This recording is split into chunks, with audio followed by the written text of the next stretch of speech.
apo, sinabi po niya sa akin ng totoo, "Mami, may problema po ako. Ang balat po ni Sophia ay tadtad ng sugat. Nakakalabing-limang doktor na po kami dito sa Taiwan, hindi po siya gumagaling. At ang gamot po, kung akin pong iipunin, siguro po ay mag-iisang maleta na sa dami ng gamot na, imagine niyo po, 15 doktor, may mga gamot po silang ibinibigay. May mga gamot po na ipinapahid sa balat ng apo ko, na pag ipinahid, natutuyo. Pero pag nawala na yung bisa ng gamot, mas malala pa yung sugat na lumilitaw, na nagnanana na po, nagnanaknak yung sugat. Kaya po talagang yung anak ko ay hopeless na. Na mga panahon po na yon, bago pa lang po ako dito sa Dambana. Dahil ang banal na espiritu, nababasa ang puso't kalooban ng sino mang tao, napansin niya po ako, sabi niya sa akin, "Kapatid, may lumbay ka." Sabi po niya sa akin ganon. Sabi ko, "Oo nga po, apo eh. Yung po kasing apo ko, ganito-ganito yung problema." Alam niyo po ang sabi ng mahal na apo sa akin, "Magtiwala ka, pauwiin niyo sila dito. Pagdating ng 9 na araw, gagaling siya." Kaya yung pong aking mag-ina, pinauwi ko para makarating dito sa banal na Dambana. Nang dumating po yung apo ko, kinunan ko po ng picture yun pinost po namin sa internet. Talaga po namang yung balat niya, tad-tad po talaga ng sugat. Naihambing ko nga po sa putong may latik, na para bang puto na nilagyan ng latik sa ibabaw, na yung latik, yung po yung sugat niya. Nagtiwala po kami, pinauwi ko yung anak ko dito, yung apo ko. Sa unang araw na nakita ng mahal na apo Kunching, hinatulan po siya ng mga dahon-dahon. At tamang-tama naman po, on our way to Baliwag, papauwi, sa lugar po ng San Roque, karamihan po dun sa mga dahon na inihatol ng mahal na apo Kunching, nakuha na po namin. Kaya pagdating namin sa Baliwag, ilang dahon na lang po yung hinanap namin na kulang. Kinabukasan, ala pa po kasing banyusan Ngayon po, maswerte kayo. Hindi na kayo nagdadala ng pinakulong tubig dahil na meron po tayong banyusan na pwede ang mainit, pwede ang malamig na tubig. Nung una po, ang pasyente po ang nagdadala ng tubig na mainit. Na kung may inilaga sa mga dahon-dahon, kasama po yun na dinadala namin dito. Alam niyo po, yung po kasing apo ko, hindi po sanay ng masyado pa ng Ingles, hindi rin sanay ng Tagalog, ang alam lang po niya Mandarin. Kaya po nung binuhusan po ng tubig, kung ano-ano po yung sinabi na hindi naman po namin naintindihan, pero kahit hindi ko naintindihan, alam ko po na yung mga salita niya sinabi nag-e-express ng hapdi nung pagkakadampi, nung dahon-dahon, yung katas ng dahon-dahon sa kanyang katawan. Alam niyo po, 3 araw, nakakita na po kami ng pagbabago. Unti-unti pong natuyo ang sugat. Palakpakan po natin ang ating Panginoon. Subalit, hindi po natapos doon. Noong mga 5 at 6 na araw, naglitawan na naman.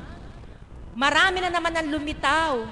So ako, bago pa lang kasi ako dito noon, sabi ko sa sarili ko, "God, akala ko ba pinagaling mo na? Bakit ang dami na namang lumitaw?" Nagpunta po kami dito ng tanghali nung anak ko, isa po sa mga alagad, hindi ko na po matandaan kung sino, na nagsalita po siya sa akin, na ang sabi po niya sa akin, hindi daw po lubos ang aking pananampalataya. Kaya nang makita kong may sugat na naman yung apo ko, nataranta na naman ako. Kasi po ba naman, mula sa day 1 ng pagpunta dito, hanggang sa day 5 na sinasabi kong lumabas ulit ang mga sugat, bakit po ba uuwi ako Ang tanong ko agad kumati ba? Dumami na naman ba yung sugat ni Sophia? Hindi ko pa po nakikita yung apo ko, pero ang tanong ko na agad, pumapasok pa lang ako sa bahay namin, kumati ba? Hindi po ba iyon ay tanda ng kakulangan ng aking pananampalataya? Amen po ba? Sapagkat kung ganap akong nagtitiwala at naniniwala sa Panginoon, hindi na po ako dapat nagtatanong. Dapat po inangkin ko na talagang yung apo ko ay magaling na. doon po ako nasubukan ng Panginoon. Kaya nang mangusap po sa akin yung alagad, lumuhod po ako at humingi ng kapatawaran sa Panginoon. Sinabi ko po sa kanya na, Ama, pagkakatiwala ko na po sa inyo ng buong buo. At nang ito po'y wikain ko sa Panginoon, doon po naganap na talagang gumaling na po ang sugat ng aking apo. Palakpakan po natin ang ating Panginoon. Hanggang 1 month po silang nagpaparit-parito. Ganito din po ang init noon. Nagbata po yung bata, nagbata yung ina, nagbata akong lola, sa loob ng 1 buwang habang sila'y nagbabakasyon, araw-araw po nagpupunta kami dito. Purihin po ang ama. Ang apo ko po ay teenager na ngayon. Kung hindi po ako nagkakamali, going to 12 or 13 years old. Ang kanya pong karamdaman, unti-unting gumaling at hinilom ng ating Diyos na buhay. Kaya po, mga kapatid, ibigay po ninyo ang 100% pagtitiwala at pananampalataya. Tito, meron lang po akong kaprasong ipahahayag. Ito po kasi ayokong ipahayag. Sabi po kasi ng banal na espiritu, ang banal na espiritu daw po sa katauhan ng ating mahal na Apo Kunching, kailanman ay hindi niya sinabing siya ay nagpagaling. Sa kanyang bibig, hindi niya sinasabing siya'y nagpagaling. Kundi gumagawa po ng kaparaanan ng Ama na ang mga taong tumatayo sa gitna, sila ang nagpapatotoo na sila ay pinagamot, ay pinagaling ng mahal na Apo Kunching sa pamamagitan po ng ating Panginoon. Ito po kasi, nangyari po nung last Wednesday lang. Habang ako po ay nagtatalop ng prutas, bigla pong pinasok ng Panginoon, ng banal na Espiritu. Alam ko pong Holy Spirit Kasi po napakadali ito po yung naibahagi ko na. Paano mo masasabing banal na Espiritu ang sumasa inyo? Hindi lang po kay Apo, hindi lang po sa akin, hindi lang sa mga alagad. Tayo pong lahat. Ang banal na Espiritu po ay nasa sa atin. Paano nyo pong nalaman? Pag mabuti ang idinadatal sa kaisipan, mabuti ang salitang ipinasasabi sa atin, mabuti ang gawang pinagagawa sa atin, sino yun? Banal na Espiritu. At kung ang masasama ang tinuturo sa ating gawin at sabihin, sino yun? Masamang Espiritu. Kaya ikaw, ako, tayo, pag ang tinuturo sa atin ng parang may nagsasalita sa kaisipan natin ay mabuti, tanggapin nyo, siya yun. Pero pag tinuturo sa inyo ay masama, kagalitin mo yun, murahin mo yun, magtanim ka ng galit doon, huwag nyong pakinggan. Masamang espiritu yon. So, mayroon po sa aking pag-aatas na meron po kasi kaming dating nakakatulong sa pagluluto na hindi ko na nakikita, ganong kapitbahay lang namin. Nabalitaan ko po na hindi naman po siya na-stroke Parang nalumpo siya. Kasi nga po, nagkukusinera, siguro po magluluto. Pagkatapos maliligo, naglaban yung init at lamig sa loob ng katawan, yun po ang naging dahilan ng kanyang hindi paglakad. So, matagal na po pala siyang ganon, August pa, hindi ko siya na susumpungang dalawin. Subalit nung Miyerkules, matindi po ang udyok na dalawin ko sa bahay at puntahan ko. Alam niyo po, nung pagkakita po niya sa akin, tuwan-tuwa po siya. Sabi po niya kasi sa akin, sa naging katatayuan ko't kalalagayan ko, maghapon akong nakahiga, dumadaing, humahalinghing dahil sa sakit na nararamdaman, naisip kong magpunta kay Apo Kunching. Subalit ang malaking problema ko, wala akong pamasahe. Kaya ang sabi ko, pag ako'y nananalangin, hindi man ako makarating kay Apo Kunching, sana makarating ako sa akin nga, kay Tita Bed daw, kay Kumare. Tatlo kasi tawag sa akin, minsan Kumare, minsan kapatid na Bet, kuminsan Kapitana, nalilito yung tawag. Gusto ko ekang makarating sa'yo. Pero iniisip ko, mula sa amin, hindi ako nakakalakad. Siguro po mga 20 meters lang ang layo ng bahay namin. Hindi ako nakakalakad, kailangan ako mag-tricycle. Problema ko, wala pa rin akong pan-tricycle. Kaya po nung puntahan ko, galak na galak siya. Sabi niya, ito yung araw na hinihintay ko. Nagtatampo na nga ako sabi niya sa akin ganon. Hindi sa Diyos yun, nagtatampo daw siya. Sabi niya kasi, pinakinabangan nyo naman ako, hindi nyo man lang ako dinadalaw. Hindi sa Diyos yun, ano? Yun po yung sinabi niya. May kasama na pong hinanakit kung bakit hindi ko siya nadadalaw. Sabi ko po sa kanya, may atas kasi sa akin si God, kaya ako nandito.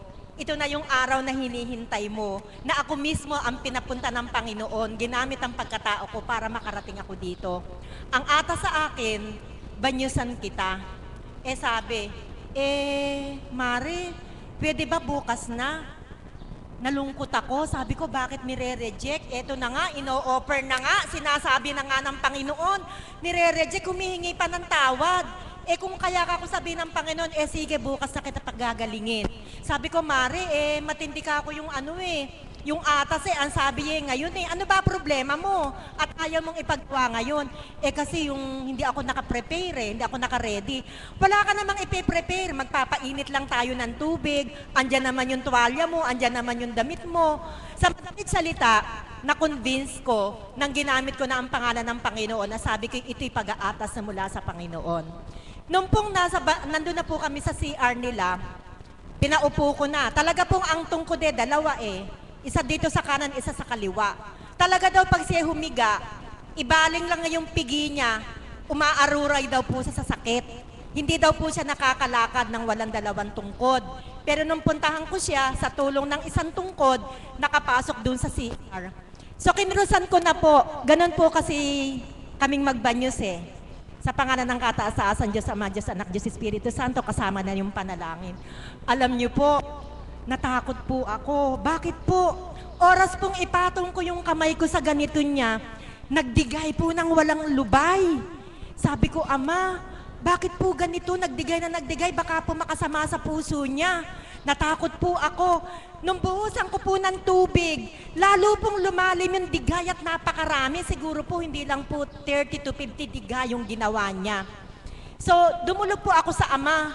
May kasamang takot. Naku, ang pagtitiwala nga naman, kulang sa pagtitiwala. Kung nagtiwala ako sa Panginoon ng 100%, ba't ako matatakot? Siya yung nag-ata sa akin.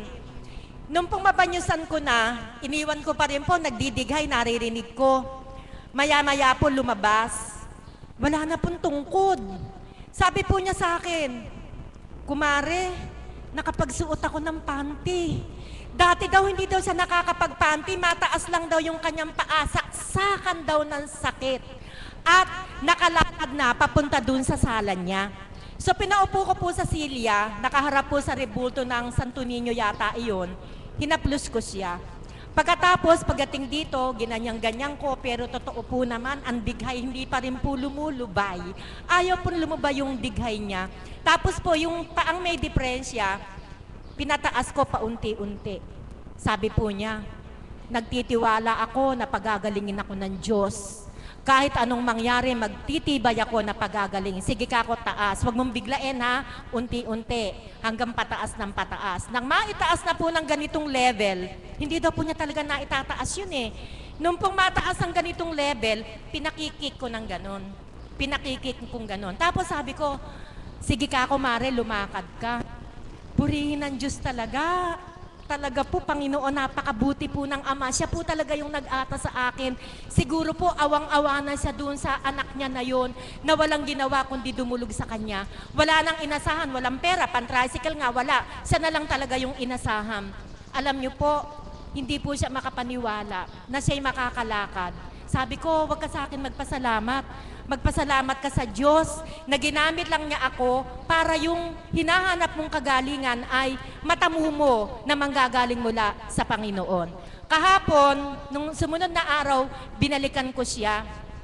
Sabi ko kasi, Mare, wag mong sasabihin sa mga kapitbahay mo yung ginagawa natin kasi baka tayo chismisin. Ganun po kasi yung mga tao.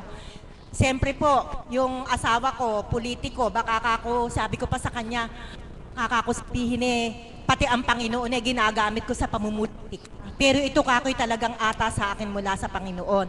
Noon daw pong umaga na yon, doon sa harapan ng bahay nila na may right of way na sementado, ayun na nga po, lumabas, naglakad. Chinismis nga ng mga kapitbahay. Sabi daw po ng mga kapitbahay, aba, naglalakad ka na pala. Kailan pa? Sabi daw, pinapractice ko eka kasi eka gumaan na eka yung pakiramdam ko. Ano eka ginagawa dyan ni Kapitana? Ayun na po, nagtrabaho na po yung mga isip nila. Wala eka, pinray over lang eka ako at tinulungan lang eka ako doon sa karamdaman ko. Kanina, Miyerkules, Huwebes, Biyernes, Sabado, ika-4 na araw, nakita ko siya, dinatnang ko, nakaabang na sa akin. Malungkot ang muka. Mare, bakit? Mare, ang sakit-sakit na naman Hindi ko na naman eka maikilos. Hindi eka ako makatayo. Pero nung makita eka kita, lumakas yung loob ko, naihakbang ko na naman eka yung mga paa ko. Purihin po natin ang ating Panginoon.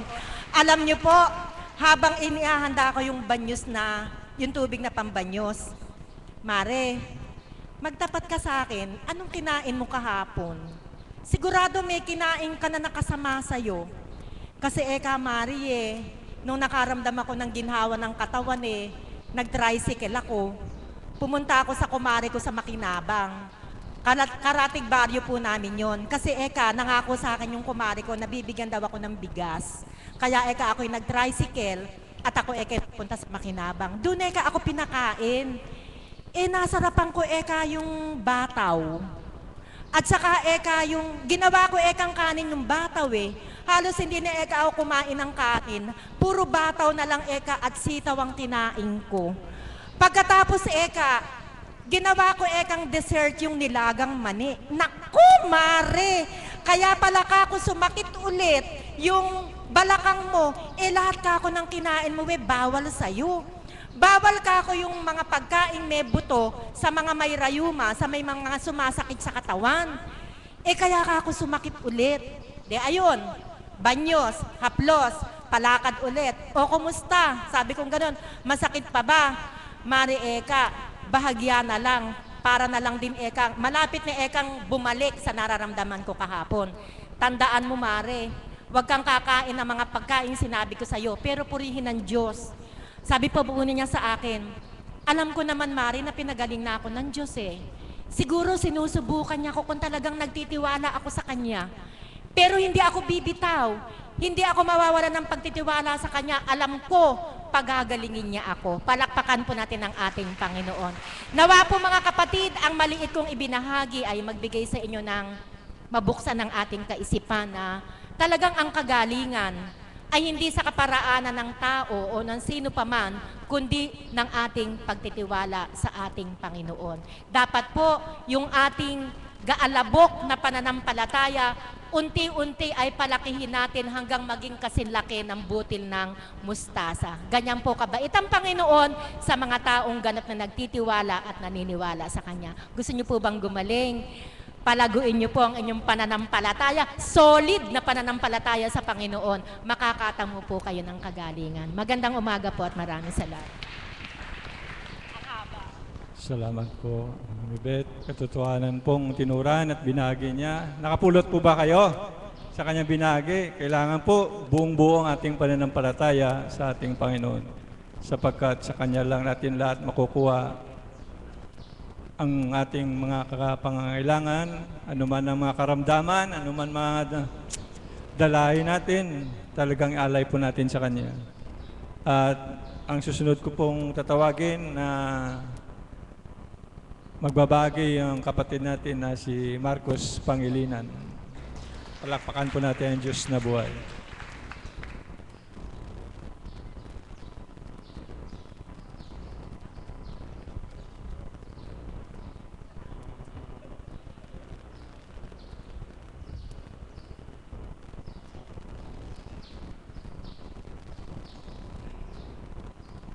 Muli po, Ama, lumalapit po ako sa tron ng iyong awa. Sa mga oras pong ito ay muli po akong tinawagan ng Banal na Santong Espiritu upang magpahayag at luwalhatiin ka. Yun lamang pong ikaw po magbukas ng aking mga labi at yun lamang pong ikalulugod po ang siya kumasambit at huwag kang hindi. Salamat po. Magandang umaga po sa lahat. Nasurpresa po ako nung aking kapatid. Alam po ninyo talagang mahirap po talagang tumayo sa harapan. Dati po kasi naalala ko nung araw, pag po tumatayo ako sa harapan, hindi po ako makapagsalita talaga. Kaya ang ginagawa ko, nangihiram ako ng tapang at lakas ng loob sa alak. Pero nung nadako po ako rito, hindi na po ako nangihiram. Nangihingi na lang po ako ng tapang at lakas ng loob sa ating Ama.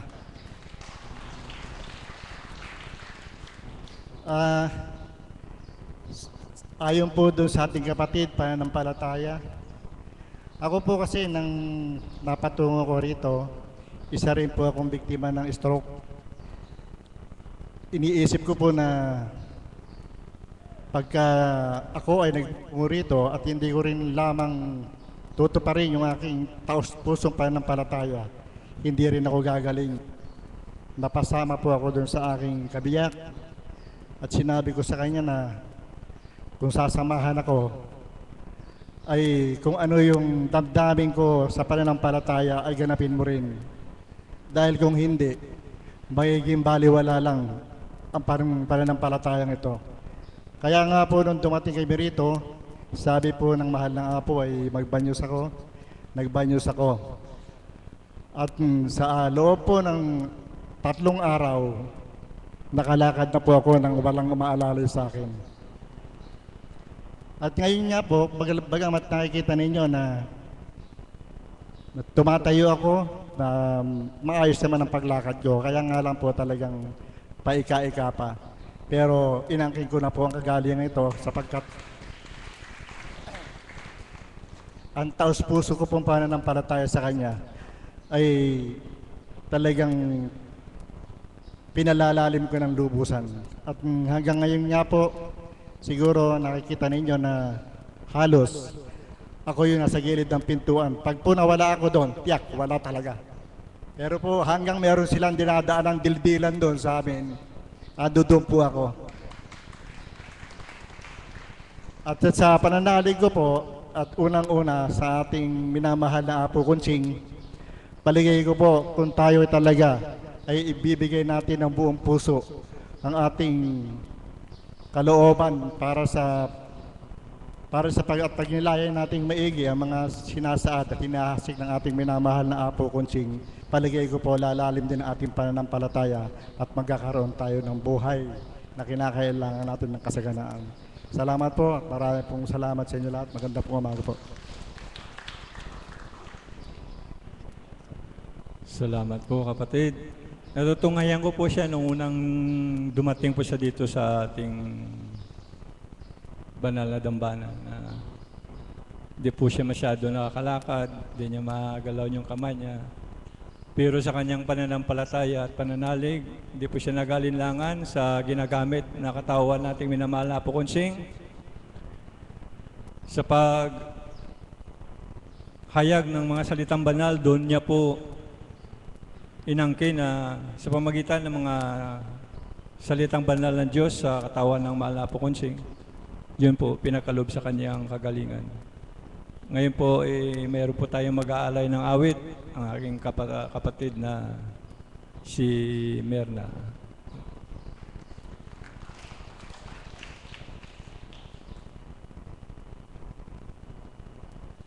Namnamin niyo po yung lyrics na kanyang aawitin. Purihin at dakilain ng ating Panginoon. Salamat pong muli, Ama, sa pagkakataong ito na niloob mong makatindig ako sa harapan at maalayan ka ng kaukulang kakayanan. Nawa muli kang mangun at maghari ang kalooban mong manguna, Ama. Amen. Buhay po ang Diyos! Kanina po, habang kagabi pa po, habang ang kabiyak ng puso ay nagninilay-nilay kung ano ang loloobin ng amang maging tema para sa kanyang pagpapacilitate. Hindi ko nga po kasi naging nakaugulian yung magtaas ng kamay. Ako po'y nahihiya kung sa bawat araw. Nagpapadama na lang po ako. Sabi ko, kung kalooban ng Ama, ano kaya ang magiging tema mo, kapatid? upang doon ipadama naman sa akin ng ama ko ano yung marapat na awit kung loloobin ng amang ako'y makaawit. Kanina pa po nagbabahagi si kapatid na Mami Beth, nilalamig po ako. Tatawagin kaya ako ng kapatid ko. Buhay po ang Diyos sapagkat katotohanan po, manalig ka kapag humiling ka sa Kanya, hindi man ngayon, maghintay ka lamang, bibigay niya sa iyo. Kaya't naniniwala po ako, ang pananampalatayang matapat ay ipagkakaloob niya. Di man ngayon, bukas, o kailanman, maghintay ka lamang. Kaya po ang paniniwala ko, sa ganang aking mga karanasan sa buhay, magtiwala, maniwala at manampalataya sa Panginoon. Kaya po, muli ang awiting ito, inihahandog ko po sa ating dakilang Diyos na buhay at sa inyo mga kapatid, ganun din sa lahat ng mga kapatid na patuloy na sumusubaybay sa ating website para po sa inyong lahat.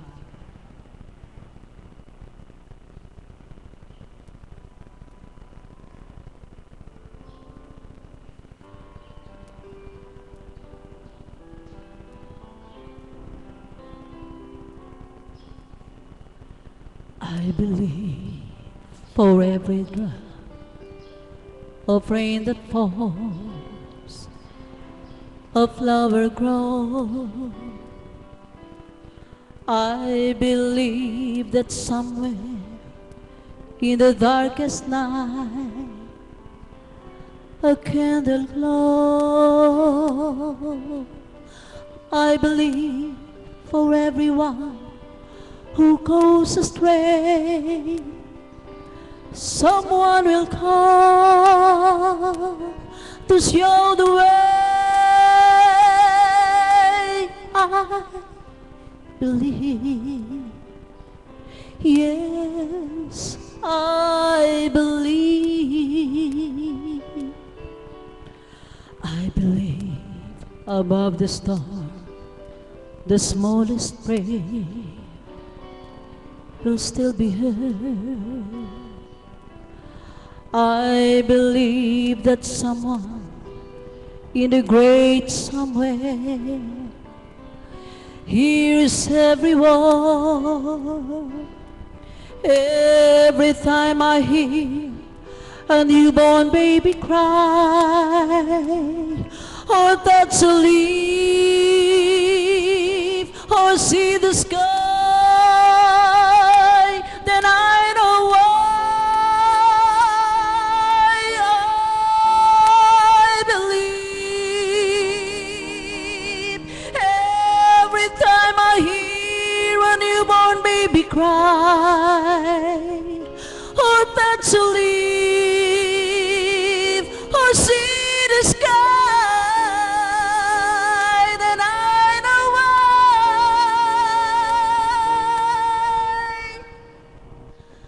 I believe.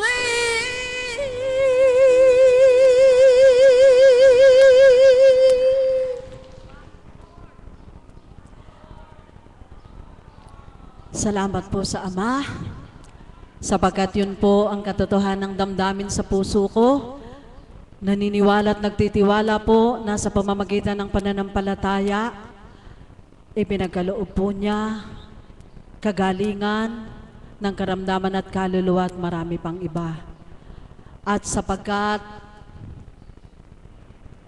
hindi man po nagmore, nais ko pa pong umawit pa ng isa para sa Panginoon, na sa atin pong pananampalataya, hindi man po tayo pagdaka, pagbigyan ng ating Ama, maghintay lamang po tayo.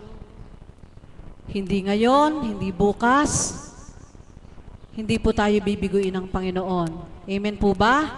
Sapagkat sa kaganapan po sa buhay ko, hindi man po lahat ay nakamtan ko na, subalit ang mahalagang bagay na hiniling ko sa Kanya ay pinagkaloob niya, na anuman ang mga balakid at pagsubok ay patuloy niya akong pinalalaban. Patuloy niyang ipinaapuhap sa puso ko ang pagtitiwala sa Kanya, ang pananampalataya sa Kanya ay manahan. Kaya po mga kapatid, sa inyo pong lahat, ang awiting ito ay handog ko at muli sa ating Ama. Basta't maghintay ka lamang.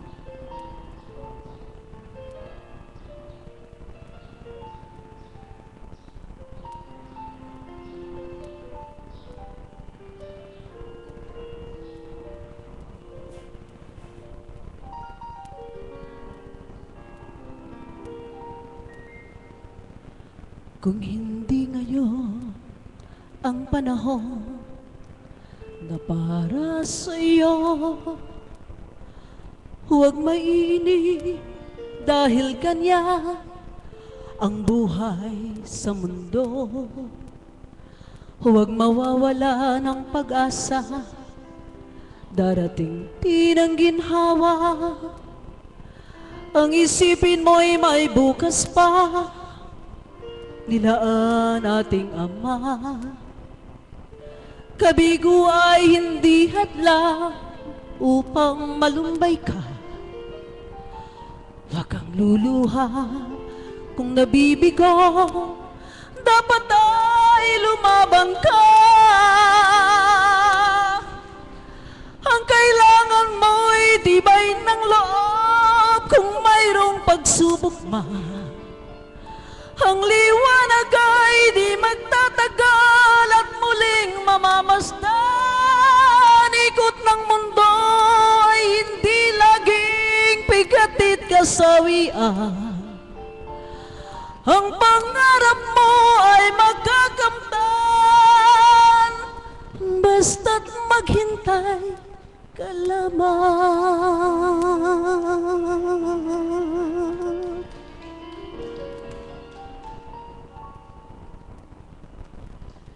Kung ikaw ay may inaasam para sa iyong buhay, sa Ama ay dumulog ka ng may katapatan. Kung ito'y makabubuti, asahang makakamtan. Subalit kung hindi naman, ay huwag kang malumpay. Hindi ngayon nabigo ka, ay di ka narinig. Siya'y laging nakikinig sa anak niyang giliw. Ang kailangan mo'y tibay ng loob kung mayroong pagsubok man. Ang liwanag ay di magtatagal at muling mamamasdan. Ikot ng mundo ay hindi laging pigatit kasawian. Ang pangarap mo ay magkakamtan, basta't maghintay ka lamang.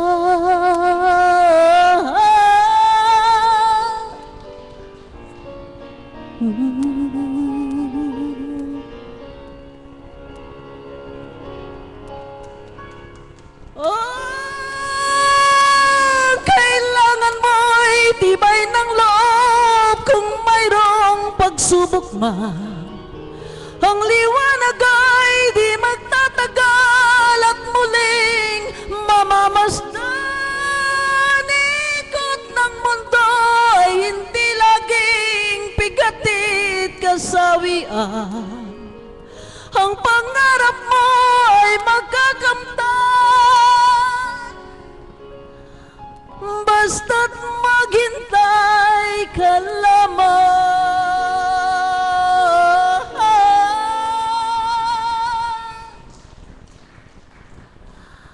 Ang pangarap mo ay magkakamtan, basta't maghintay ka lamang.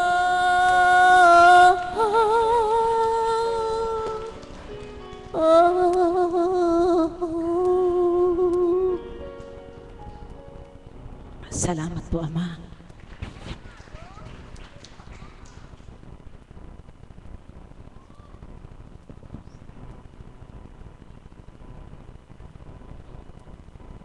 Salamat po sa andog na awitin. Magtiwala at maghintay po. Ano man po ang minimiti at karahingan, magtiwala ng buong buo sa ating Panginoong na siyang magbibigay ng lahat. Ang susunod po magbabagi ating Mother of the House, Mami Marisa.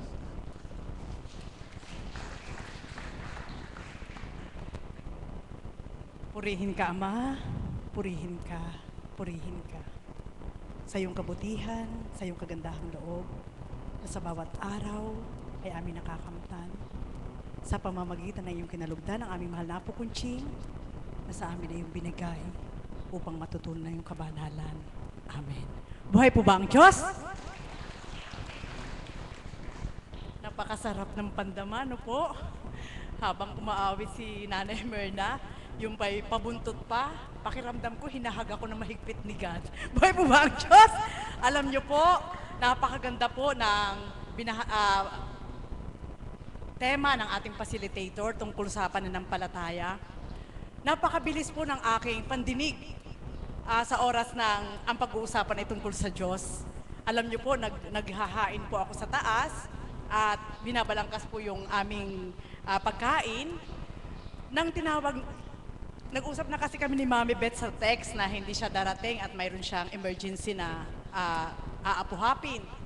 Subalit nakita ko po sa cellphone na may miss call ang ating mahal na Apo Kunching at hindi po ako nakausap. Hindi po natuloy ang kanyang pag-absent dahil siya po yung tinawagan ni Apo Kunching. Buhay po ba ang Diyos? Amen po ba yun? Nang narinig ko po ang tinig niya, kanina andun ako sa taas, ay, andyan si Mami Beth. Purihin ka, Ama. At habang naghahalo po ako ng pagkain namin, ang aking tenga po ay naririto po sa baba, nakikinig. Siguro maaari niyo pong sabihin na totoo kaya yung sinasabi ni kapatid na Marisa. Alam niyo po, ang Diyos, kapag yun ang naririnig ko po na pinag-uusapan, ang katawan ko po ay namamagnet. Pakiramdam ko po, kulang na lang itakbuhin ko yung baba para marinig ko po yung pahayag ng aking mga kapatid. Amen po ba yun? Sapagkat, lalo nung tinuran niya na mahambing lang sa buto ng mustasa, ang pananampalataya ng bawat isa mula sa parang buhangin hanggang lumaki na kasing laki ng buto ng mustasa. Alam niyo po, napakalakas po nung tinig. Anak, kung ang kapatid na Elizabeth mo ay hambing sa buto ng mustasa, ang sayo naman eka ay manampalataya ka sa hindi mo nakikita. Buhay pa ba ang Diyos? Amen po ba yun? Mga kapatid, at doon po pumasok na yung kaukulang nais ko po ibahagi sa inyo. Sa dakong ito, hindi namin maaaring iangat ang aming sarili upang pangaralan kayo. Kundi ang bawat binabahagi po ng bawat isa ay karanasan po mismo namin ng aming buhay na para lang kami nagkukwento sa inyo. Amen po ba yun? Na minsan po, nabibigyan po ng maling haka-haka ng tao na akala nila pag wala ang mahal na apo, nag-aapo-apuan na rin po kami. Walang ibang apo kundi si Apo Kunching. Buhay po ba ang Diyos? Amen po ba yun? Sapagkat, sa pamamagitan po ng kaloob ng ating Panginoon, kami pong mga alagad, alam po namin yung limitasyon namin. Iba ang kaukulan na ang punong pinagmulan ay mula sa pinakapuno. At iba ang kaukulan na ang sanga ay mula sa puno. Amen po ba yun?